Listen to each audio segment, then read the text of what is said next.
Today we're going to be going over some men's fragrances that left me absolutely speechless when I tried them for the first time. That doesn't happen often. The further along that I go in this hobby, the less and less that happens. But with these, it did happen. There was something about each of these that stood out in a way to where it really surprised me in the best way possible. And we're going to go through each of these today. I'm going to start off by dropping links to everything down below.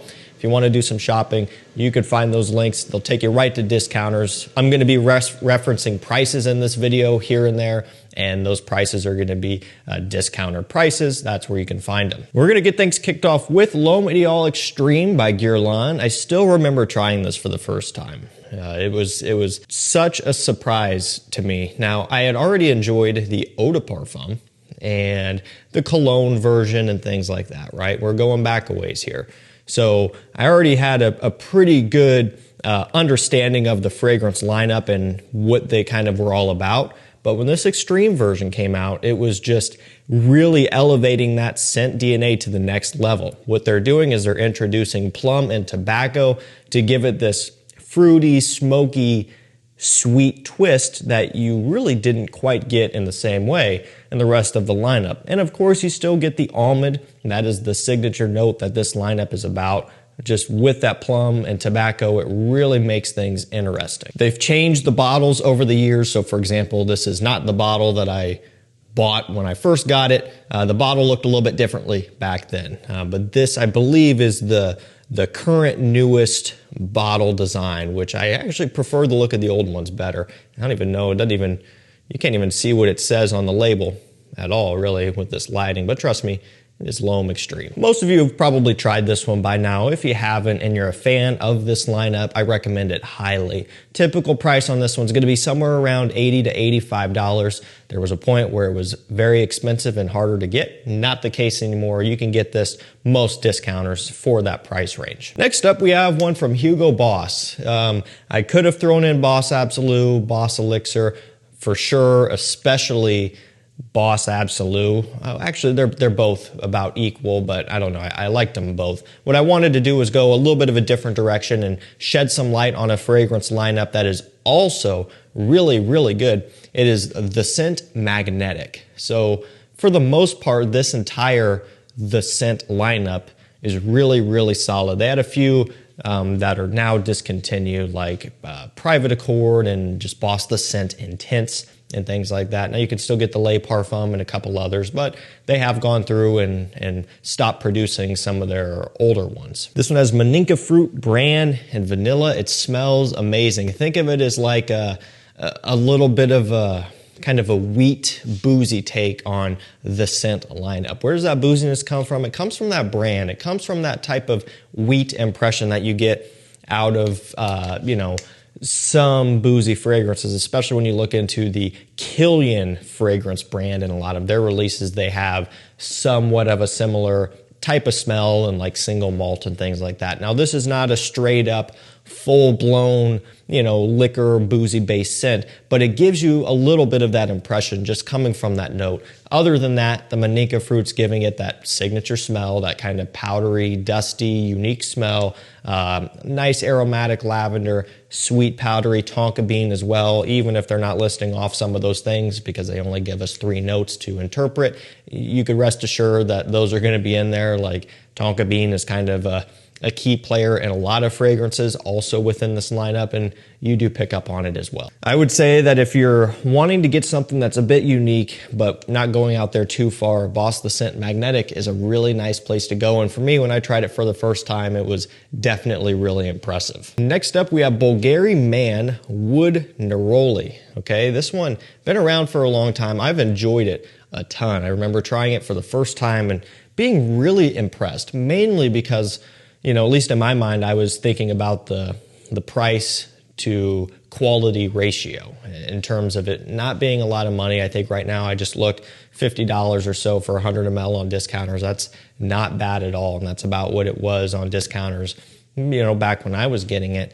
And I would then compare that to just how good the scent smells, both in terms of quality, but also just the blend and the uniqueness and just, how it presents itself. And I was thinking, man, this smells like a lot more of an expensive scent than what it is. It reminds me a little bit of like I don't know, Xerjoff Neo, maybe Xerjoff Kobe a little bit, just in that fresher realm, you know, focusing on the Neroli kind of petitgrain, focusing on the citrus as well. It's bright, it's effervescent, so kind of bubbly, sparkling. It's just really, really impressive. This one does have Neroli, orange blossom, and bergamot to really kick things off, and that's kind of what it is throughout the entirety of the scent, just fresh and kind of uplifting. A little bit of a floral component in here, so some people will like that part, some people won't, just depends on what you're into. It's not overboard, you know, it's not too much for me. I think it's a really nice balance here. If you want something that's just clean and green and fresh, especially for springtime, I recommend this one. You know, maybe a little bit out of season right now for a lot of us, but definitely could still be worn on maybe a warmer, sunnier fall day, which we do have those from time to time. Just a really, really nice kind of woodsy green, fresh scent. Now this next one is going to be more expensive, but it by far fits this video to the point where I remember exactly where I was when I smelled this for the first time, which is weird, but I do. And it was just an immediate like click where it resonated with me instantly. It is Herrera Iris Empire. This one has iris, chocolate, and leather. Smells fantastic. Why did I connect with this one so quickly? Well, here's why. Because one, I like iris fragrances. So, you know, the Dior Homme Intense, Gentleman's, Valentino, all of that stuff. I like them, right? What stood out to me about this one is the leather accord in here. Okay, now, and again, I've covered this before, but you guys remember CH Men Privé out years ago and was discontinued? That one was a leather whiskey-based scent. It was one of the best designer fragrances ever created, to be completely honest with you. That stuff was so impressive. Well, the leather that was used in that always stuck with me, and I think that it smelled very similar to the leather that's used in this. Or what I should say is the leather that's being used in this smells a lot like the leather that was being used in CH Men Privé, one of my all-time favorites. So it's basically taking that, throwing in some iris. And what also that does is it gives this a little bit of a whiskey boozy kick. They don't list off whiskey or any sort of boozy notes or anything like that in this one, but I do think it's because of that type of leather. Maybe it's just me making that connection because I'm used to it being paired with, you know, leather and whiskey in the CH Men Privé or what. But man, I do get just a little bit of that. It smells wonderful. This is kind of, you know, the closest that you can even think of getting to CH Men Privé these days, and it's still quite a bit different. Iris focus, more sweet, all of that stuff. So I'm not saying this is a clone of it or anything like that, or even a really good alternative, because in terms of similarity, there are plenty of differences, but it does have a little bit of that vibe going on. And that's why this one was an immediate hit for me, because it already is taking that iris DNA, which I love, and then throwing in a little component of one of my favorite discontinued fragrances. I love this stuff. Not to mention, great performer as well. This next one is Azzaro, the Most Wanted Parfum. I love it, you know, and when it first came out, what surprised me about it and what made me immediately enjoy it was the opening. In fact, it has this bubbly grape soda fizziness, which we're gonna get to later on in the video, off the opening, which sounds weird and sounds completely out of place for something like this, but I do pick up on that kind of bubbly, fizzy nature. And it smells awesome. It really is something unique, and it gets your attention off the opening. And even in the dry down, just pulling the cap and smelling it there, you still just get a little bit of that. This one has bourbon vanilla. It's got ginger. It has woody notes.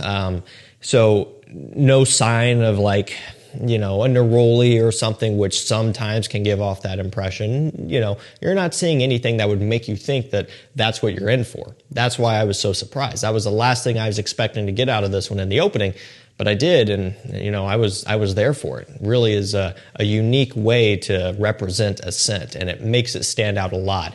No other scent in the Wanted lineup has that type of opening and that type of smell, which is why I like it. Now these days, of course, I still like Wanted by Night, still like Forever Wanted Elixir. Those two and this, that would make up my top three, but this one in particular really left a lasting impression on me when I first tried it. We're gonna go for a niche fragrance up next. Technically that Herrera's designer, but it's priced like niche. This is, you know, this is true niche right here. It's Kilian Angel Share. Really, really enjoyable, and was pretty much instantly a hype beast. It didn't take long for this one to take off and get really popular, and I think what kind of added to that and what, threw fuel on the fire, so to speak, was when the clones started coming out. We had Lattafa Camera, which it's heavily inspired by, but maybe not exact. And then some other clones that get closer as well. And that was just like the compounding effect. It really blew this one up even more, which is kind of funny, how that works out. But not everybody wants to pay the money on this. And really, you don't have to if you don't want to. But it smells great, and I see why people like this so much. And I mean, it makes sense. This one has cinnamon, cognac, vanilla, praline, tonka bean, a ton of sweet notes. I mean, you saw it right there. That's what this one is made up of.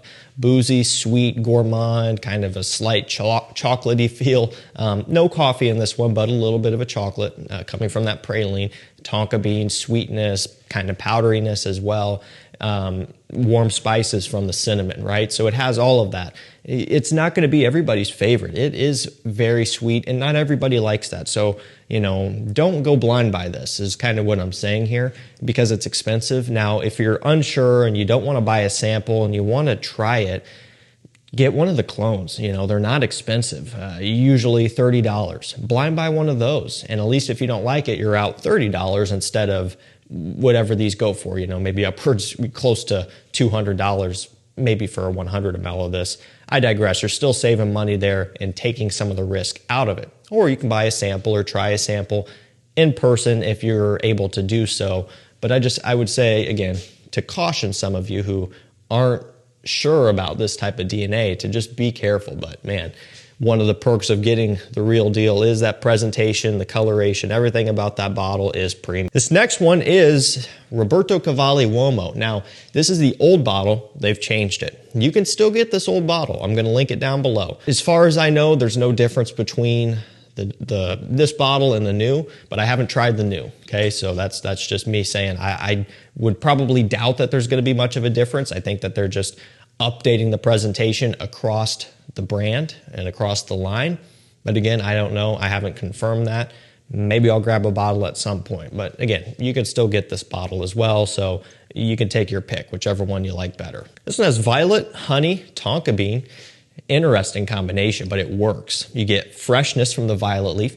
You get this warm, syrupy sweetness from the honey. Tonka bean needs no explanation. That note is very much a recurring theme in this video and a lot of videos because, man, it is used so much more than you would think. This is kind of a unique designer scent, and it's from a brand that isn't all that popular. It's not a Dior or Gucci or Chanel or YSL. It's Roberto Cavalli, and they're just not at the top of the game.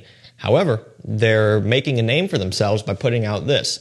I'll also go ahead and say this. They discontinued some of their best ones as well. Deep Desire, Uomo La Notte, and Silver Essence, I believe is what it was. Basically, all of the flankers, they discontinued them. All of the flankers were really good, especially Deep Desire and La Notte. Those were really, really good. Actually, La Notte, they kind of get you a little bit into that CH Mint Privé smell, I think, is what it was. I'd have to go revisit my bottle. It's been forever. But anyway, you can still get this one in a couple different styles, whichever you prefer. I'm going to have that link below. Highly recommended if you want something unique for about $40. I still remember this one, trying it for the first time, Nuit Issey Parfum by Issey Miyake. Why? Because it stands out. I'm telling you, this is wonderful smelling, leathery, sweet, smoky, perfection. It's basically all about the leather and the vanilla. That's really what this one is. The leather's not too overbearing. The vanilla is not too overbearing either, meaning there's balance here. It's not too sweet and vanillic and maybe unisex leaning, but it's also not too earthy and leathery and animalic to where it takes it in too far of a direction. It is perfectly balanced. Like, this is what I would think of when I'm kind of thinking of a fantastic leather vanilla scent, right? It's just, it does everything right here. Again, I already mentioned a little bit of a smokiness out of this one. Ultimately, this one kind of has some mystery to it. When you smell it, it just kind of, I don't know, it just has this unique aura, if you will, this unique personality, I guess you could say, where it kind of makes you want to see where else the scent is going to take you in terms of how is it going to go from open to mid to dry down, how's it going to change. It keeps you hooked. You can get these for around $60 right now. Not bad at all. It's been that way for a while, and I don't think that they make them anymore. They've discontinued all the other good stuff as well, kind of a common theme here, and you just can't really find this anywhere other than discounters. So my advice would be to pick up a bottle or two while you can get it for $60, because when it starts getting to 100 and more and you're paying those prices on eBay, it defeats the purpose. So get it while you can. Running down to the end with Dunhill Icon. Love this stuff. Remember earlier I was talking about that grape soda and I said we'll talk more later? Well, here we are. This has that grape soda opening from the Neroli in this instance. That Neroli petitgrain bergamot opening. It smells like grape soda. It's weird, but in a great way. You're getting some black pepper in there as well. Give it a little bit of a spicy kick, mostly present off the opening, and that part dissipates as you get further on into the scent. It's a gentleman's scent, truly. And that sounds counterintuitive because grape soda sounds like a kid's fragrance, right? You got to try it to understand, and when you do, then you will see where people are coming from when they describe it in such a way, because it will make sense to you. It does have this classic kind of mature smell to it that's perfect for spring. That's the time of year to wear this one. Fall could work, not the best. I mean, it has spring written all over it. These bottles are heavy. Some of the heaviest bottles that I own, okay? Thick glass on the bottom. You can actually see the juice level too, which is a nice detail because obviously you can't see it through here. These are going away. They're getting rid of them. No more Dunhill fragrances. The ones that you can get now on discounters are what they have, and they're not making any more. So get these while you can. I can't stress that enough. This is kind of like a piece of FragCom history. It sounds stupid, but every time this happens, discontinued fragrances, you know, people don't really think too much about them until they're gone. You really can't get them, and then the hype really builds. I'm telling you, take my word for it. Get this while you can. You're not going to lose money on this. If you don't like it, you're going to be able to resell it at some point. That's just how it works. I'm not condoning that you do that, but it's just literally how it works. Last up for this video, we have Bleu de Chanel L'Exclusive. I'm not spending time on this one. Has amber, has labdanum, okay? What else? I don't even have the notes memorized. Woody notes and sandalwood, labdanum, and amber. That's all they give you. It's one of my favorites. Do I like it more than the Parfum? I still don't know yet. I just can't get behind the price. That part's really rough because, I mean, the Eau de Parfum and the Parfum are already pricey. You can't get them below discounters. I understand all of this. I'm not saying that everybody needs to go out and buy this. What I am saying, though, is that for me, when I tried it for the first time, I was pretty thoroughly impressed. And I do enjoy it, and I do wear it. I bought the 100 ml bottle. I'm gonna get my use out of it and enjoy it when I want to. That's just kind of where I'm gonna leave it. Hey guys, that's gonna do it for me. I will drop links to these down below. They really did blow me away when I first tried them, and maybe they will for you as well. But let me know, what are some scents that you've tried that just instantly left you speechless? Let me know in the comments and get a discussion going. Thank you guys so much for watching. Stay safe, stay healthy. We'll see you tomorrow with another one. Take care.